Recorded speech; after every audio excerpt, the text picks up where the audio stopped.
Close your eyes. Picture King David, the greatest king Israel ever had. The man who killed Goliath. The shepherd who became a legend. The ancestor of the Messiah himself. What do you see? A pale-skinned European warrior with flowing blonde hair. A Renaissance prince draped in velvet robes. Blue eyes. Straight brown locks. Features that belong in a medieval castle, not a Middle Eastern desert. That's what they wanted you to see. That's the image they spent 1,000 years drilling into your mind. Every painting. Every sculpture. Every stained glass window. Every children's Bible. Every Hollywood movie. But here's the thing nobody tells you. Every single one of those images is a lie. And buried in the pages of the Bible itself, hidden in genealogies that pastors skip over, concealed in family trees that scholars avoid discussing, is a truth so explosive that the most powerful institutions on earth have spent 2,000 years trying to bury it. King David carried African blood. Not metaphorically. Not symbolically. Literally. His grandmother was African. His great-great-grandmother was African. The women who carried the royal bloodline into his veins came from the same lands, the same peoples, the same ancestry as the continent of Africa. And if David carried African blood, then so did every king who came after him. So did the entire royal line of Judah. So did, according to Christian tradition, Jesus himself. Tonight, you're going to see the evidence they've hidden for centuries. The genealogies they don't teach in Sunday school.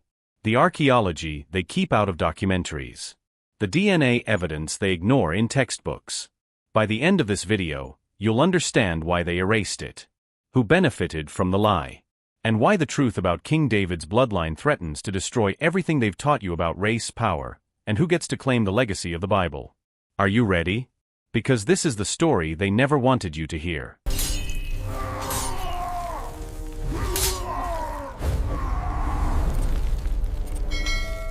The year is 1498.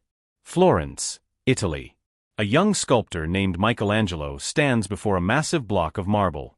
He's been commissioned to create a statue of King David for the cathedral. And what he carves will shape how the world sees David for the next 500 years. Picture the scene. Dust floating in golden light. The sound of chisel striking stone. Michelangelo's hands, covered in marble powder, shaping features that came entirely from his imagination. He had never been to Israel. Never seen ancient Judaite art.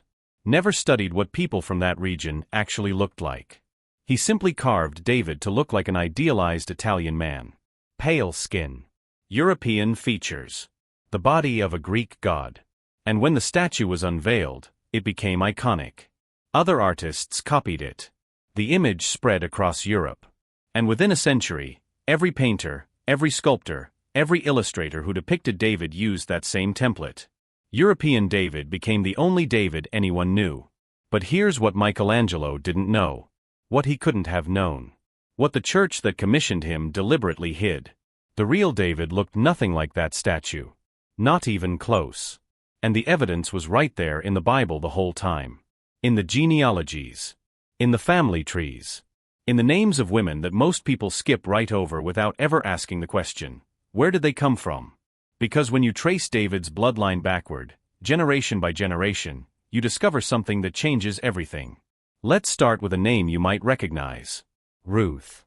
The loyal daughter-in-law. The woman who followed Naomi back to Israel. One of the most beloved stories in the entire Bible. But here's what they don't emphasize when they tell that story. The Bible doesn't just call her Ruth. It calls her Ruth the Moabitess. Over and over again. Ruth the Moabitess. Not just Ruth. Ruth the Moabitess. Why does the Bible keep repeating that? Because it matters. Because her identity as a Moabite woman is crucial to understanding who she was and what blood she carried. And Ruth the Moabitess is King David's grandmother. Now, where was Moab? Not in Europe. Not even close. Moab was a kingdom located in what is now Jordan, directly east of the Dead Sea. And the Moabites were an Afro-Asiatic people with deep connections to northeastern Africa. Modern anthropology and archaeology tell us something crucial about the ancient Near East. It wasn't divided the way we think of it today. There was constant migration, trade, and intermarriage between northeastern Africa and the Levant. The peoples mixed. The bloodlines crossed. The boundaries we draw on modern maps didn't exist. Studies of ancient Moabite remains show cranial features consistent with Afro-Saharan populations. Their pottery styles match North African patterns. Their language belongs to the Afro-Asiatic family, the same linguistic family that includes ancient Egyptian and Cushitic languages. Ruth wasn't European. She wasn't even what we'd call Middle Eastern in the modern sense. She was an Afro-Levantine woman. And her blood flows directly into King David. But it doesn't stop there. Go further back in the family tree, and you find someone else. Someone whose story is even more revealing. Rahab. The woman who helped the Israelite spies in Jericho. According to the Gospel of Matthew, she's also David's ancestor. And Rahab was a Canaanite. Now, the Canaanites have been extensively studied by archaeologists. And here's what we know. Ancient Canaan was a melting pot. It sat at the crossroads of Africa, Asia, and Europe. And archaeological evidence shows significant African influence throughout ancient Canaanite culture. Recent DNA studies from burial sites in ancient Canaan show genetic markers consistent with northeastern African populations. Trade records show extensive contact with Nubian kingdoms to the south. Artistic depictions on Canaanite pottery show dark-skinned figures with African features. The Canaanites weren't a monolithic white civilization. They were a diverse people. And a significant portion of them had African roots. Rahab was one of those people. And she's in David's bloodline. But there's still more. Even further back, we find Tamar. Her story is complicated, but genealogically she's a direct ancestor of David through Judah's line. And excavations at ancient sites like Jericho and Lachish have uncovered evidence that the Levant during the Bronze Age had significant populations of dark-skinned Afro-Levantine peoples. DNA extracted from teeth and bones at these sites shows genetic markers linking these populations to northeastern and eastern Africa. We're talking about the same people who would later become part of the tribes of Israel. So let's add this up. David's great-great-grandmother, African ancestry. David's grandmother, definitely African ancestry. Multiple women in the royal lineage, Afro-Levantine heritage. This isn't speculation. This isn't theory. This is what the Bible itself documents if you actually read it carefully. King David's bloodline wasn't pure anything. It was mixed. Blended. Afro-Levantine. And that changes everything. But here's the question that should haunt you. If this is right there in the Bible, why doesn't anyone teach it? The answer is darker than you can imagine. In 1993, archaeologists working at Tel Dan in northern Israel made a discovery that sent shockwaves through the academic world. A stone fragment. Ancient. Weathered. And carved into it, in ancient Aramaic, were three words that changed biblical archaeology forever. House of David. One of the earliest non-biblical references to King David's dynasty. Proof that David wasn't just a legend. He was real. His kingdom was real. His house was real. But here's what no one talks about. The archaeological context around that inscription tells us something crucial about what the people of that time and place actually looked like. The pottery styles found at the site match North African and Nubian patterns. The metallurgy techniques show influence from Cushite kingdoms to the south. The architectural styles have parallels with ancient Sudanese construction methods. This wasn't a European civilization. Not even close. Let's go deeper. Excavations in the city of David, the original fortress that King David conquered and made his capital, have uncovered thousands of artifacts. And many of them tell a very different story than the one you learned in church. Seal impressions. Tiny clay stamps used to mark documents. And on those seals, faces. Faces with broad noses and full lips. Hair depicted in tight curls or locks. Features that archaeologists describe as Afro-Levantine. Jewelry discovered in Judahite tombs shows design patterns that match those found in ancient Nubia and Sudan. The same bead styles. The same metalwork techniques. The same aesthetic preferences. And then there's the DNA. In recent years, genetic studies of ancient remains from the southern Levant have revealed something the academic establishment doesn't want to discuss. The people who lived in Judah during David's time had significant genetic overlap with populations from northeastern Africa. A 2020 study analyzing remains from Iron Age Judah found markers consistent with East African and North African ancestry. These weren't outliers. This was the general population. Does this mean everyone in ancient Judah was dark-skinned? No. The region was diverse. There was mixing between different populations. But what it does mean is that the idea of ancient Israelites as pale-skinned Europeans is completely false. The average person in King David's kingdom would have had brown or dark brown skin. Afro-Levantine features. Hair textures ranging from wavy to tightly coiled. But they don't show you that in documentaries. They don't teach it in schools. They don't display it in museums. Why? Because the truth threatens everything they've built. Remember those Assyrian reliefs? The massive stone carvings that depicted Assyrian conquests? The Assyrians loved to show their conquered enemies in detailed artwork. And when they carved the people of Judah, they showed them with darker skin, broader features, and tight curly hair. Now you might say, that's just how the Assyrians drew everyone. But that's not true. Compare those reliefs to how the Assyrians depicted other peoples. They showed distinct differences between different ethnic groups. They were meticulous about visual distinctions. And the Judahites? They're depicted with clearly Afro-Levantine features. The Assyrians, who actually saw these people, knew what they looked like. And they recorded it in stone. But somehow, 1,000 years later, European artists decided they knew better. Let me paint you the real picture. Based on everything we now know from archaeology, anthropology, and genetics, what did King David actually look like? Picture the hills of Bethlehem. A young shepherd sits among his flock. The sun is setting, casting golden light across the Judean wilderness. His skin is dark brown, weathered from years in the sun. His hair is black and tightly coiled, possibly styled in locks, the same style depicted throughout ancient African art. His features are what anthropologists call Afro-Levantine. Broad nose. Full lips. Strong brow. The face of a man whose ancestors came from both the Levant and northeastern Africa. This is the real David. Not a Renaissance prince. Not a Hollywood leading man. An Afro-Levantine shepherd who would become a warrior king. The Bible itself gives us a clue. It describes David as ruddy. The Hebrew word is admoni. Some translate it as reddish or reddish-brown. Not pale pink. Reddish-brown, the kind of complexion you see in northeastern African populations. The warm undertones of melanin-rich skin. His hair? Ancient Israelite law had specific rules about hair. Nazirites couldn't cut their hair. Priests had regulations about grooming. And archaeological evidence shows that many Judahites wore their hair in locks or braided styles. These are the same hairstyles found throughout ancient Africa. Dreadlock-style hair appears in Egyptian art, Nubian sculptures, and Cushite depictions. It was a common style throughout the Afro-Asiatic world.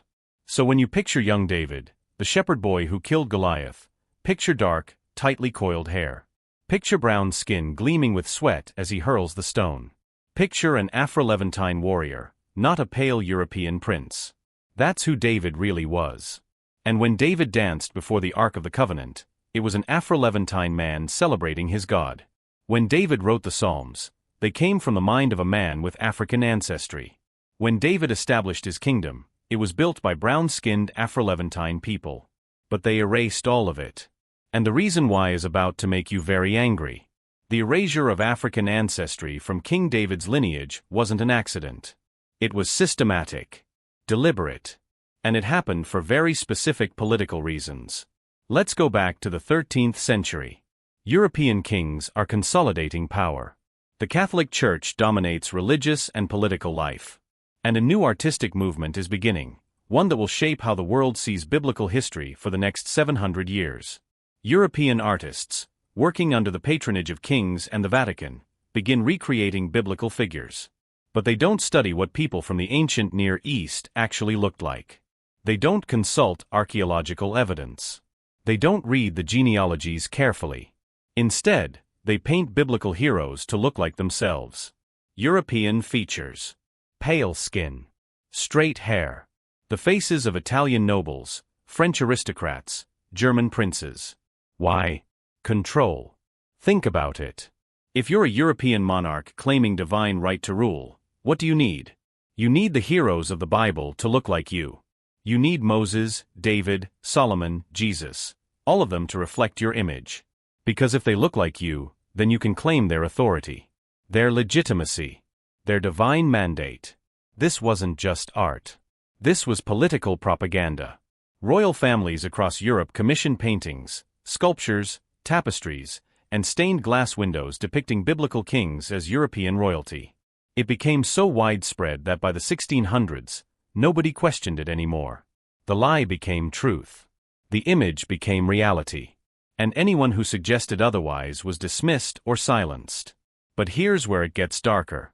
When you erase someone's African ancestry, you're not just changing their skin color in a painting.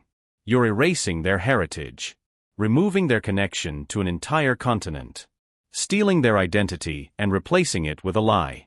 And this lie had catastrophic consequences. The 19th century. The height of European colonialism. European powers are carving up Africa, enslaving its people, and justifying it all with racial pseudoscience. And one of the ways they justified it was by claiming that Africans had no significant role in biblical history.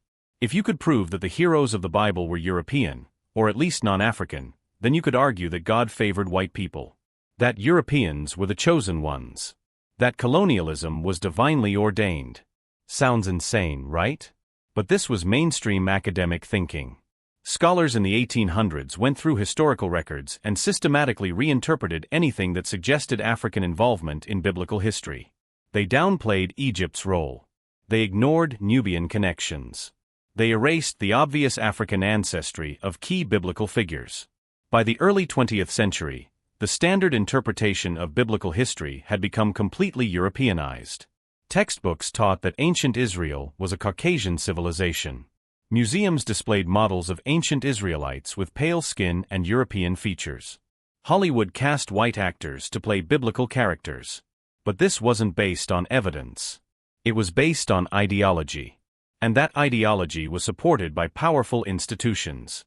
The Vatican had commissioned Renaissance artwork depicting biblical figures as Europeans. Those images had become iconic. Changing them would mean admitting that the Church had been wrong for centuries. European royal families had built their legitimacy on claims of descent from biblical kings. If those kings turned out to be African, that undermined their entire claim to power. Colonial powers needed to justify their domination of Africa. If biblical heroes had African blood, the entire racial hierarchy they'd constructed would collapse.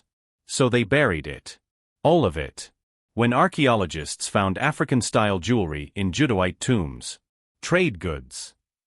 When DNA studies showed African genetic markers, migration patterns. When ancient art depicted dark-skinned Israelites, artistic convention. There was always an explanation that avoided the obvious conclusion. Always a way to dismiss the evidence. Always a reason to maintain the lie. But here's what they couldn't erase. The Bible itself. Because no matter how many paintings they commissioned, no matter how many textbooks they wrote, no matter how many museums they built, they couldn't change the actual text of Scripture. Ruth the Moabitess is still Ruth the Moabitess. Rahab the Canaanite is still Rahab the Canaanite. The genealogy is right there in black and white. Or should I say, in black and brown.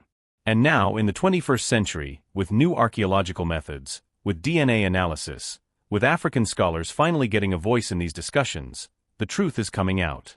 The cover-up is crumbling. And it's about time. Now here's where this gets even deeper. Because David's bloodline doesn't end with David. According to the Gospel of Matthew, Jesus was a direct descendant of King David. The genealogy is traced explicitly. David to Solomon. Solomon to Rehoboam. All the way down through the kings of Judah, eventually leading to Joseph, Jesus' legal father. Luke's Gospel traces a similar line, going back through David to Abraham. So if David carried African ancestry, then so did his descendants. All of them. Including, according to Christian tradition, Jesus himself. I'm not getting into theological debates here. That's not the point. The point is genealogical. If you accept the biblical genealogies as presented, then you have to accept that the bloodline contains African ancestry. It's not optional. It's right there in the text. Ruth the Moabitess's blood flows through the generations. Rahab the Canaanite's heritage continues down the line. The Afro-Levantine ancestry of ancient Judah doesn't disappear just because it makes people uncomfortable. Blood doesn't lie. And here's what's fascinating. Early Christian art from Africa, from Ethiopia, from Egypt, from Nubia, depicted Jesus with African features. Dark skin, curly black hair, features that reflected their own populations. Were they wrong? Or were they actually closer to the historical truth than the European paintings that came later? Think about it. Jesus was born in Bethlehem. He grew up in Nazareth. He lived his entire life in the Levant. He was a descendant of Judah's royal line. And that line, as we've now established, carried significant African ancestry. The idea that Jesus was pale-skinned with straight brown hair? That's not historical. That's Renaissance fan fiction. The real Jesus would have looked like a man from the ancient Levant. Brown skin. Afro-Levantine features. A son of David's house. And David's house, as we now know, was an Afro-Levantine house. This isn't controversial. This is just facts. But it's facts that challenge 2,000 years of European artistic tradition. 2,000 years of racial assumptions. 2,000 years of institutional lies. And that's exactly why it matters. So let's bring this all home. Because now you understand the full scope of what was hidden and why. King David was not the European king you saw in paintings. He was not pale-skinned. He did not have blonde hair. He did not look like a Renaissance prince or a Hollywood actor. He was an Afro-Levantine warrior king. A man with African ancestry flowing through his veins. A descendant of Moabite, Canaanite, and Levantine peoples who had deep connections to the African continent. And they never taught you this because it changes everything. It changes how we understand biblical history. It changes who gets to claim that legacy. It changes the entire narrative about race, power, and divine favor that European institutions built over the last 1,000 years. If the greatest king of Israel carried African blood, then the story of the Bible has always been a black story too. Not just, but too. It's an African story. A Middle Eastern story. A human story. And that's what makes it so powerful. Because when you erase someone's ancestry, you're not just changing their skin color in a painting. You're stealing their history. You're denying their heritage. You're telling them they don't belong in the story that's rightfully theirs. But the truth can't be erased forever. It's in the genealogies they skip over. It's in the archaeology they ignore. It's in the DNA that doesn't lie. It's in the ancient art they hide in museum basements. King David carried African blood. That's not a theory. That's not speculation. That's what the evidence shows when you actually look at it without bias. The Tel Dan inscription proves David was real. The archaeology proves his people looked Afro-Levantine. The genetics prove African ancestry in the population. The genealogies prove African women in the royal bloodline. The ancient art proves what they actually looked like. Every piece of evidence points to the same conclusion. And for 1,000 years, they've been hiding it from you. But now you know. You know that Michelangelo lied with his chisel. That Renaissance painters created propaganda, not history. That European institutions systematically erased African heritage from biblical history. That the truth was always there, waiting in the text, waiting in the ground, waiting in the DNA. King David. Warrior. Poet. King. Ancestor of the Messiah. An Afro-Levantine man with African blood in his veins. And nothing they paint, nothing they write, nothing they teach can change that truth. Because the Bible told you all along. It's right there in the genealogies. Ruth the Moabitess. Rahab the Canaanite. The women who carried Africa into the royal line of Judah. They thought you'd never read it carefully. They thought you'd never ask questions. They thought the paintings would be enough to keep you believing the lie. They were wrong. The truth is out now. And once you see it, you can't unsee it.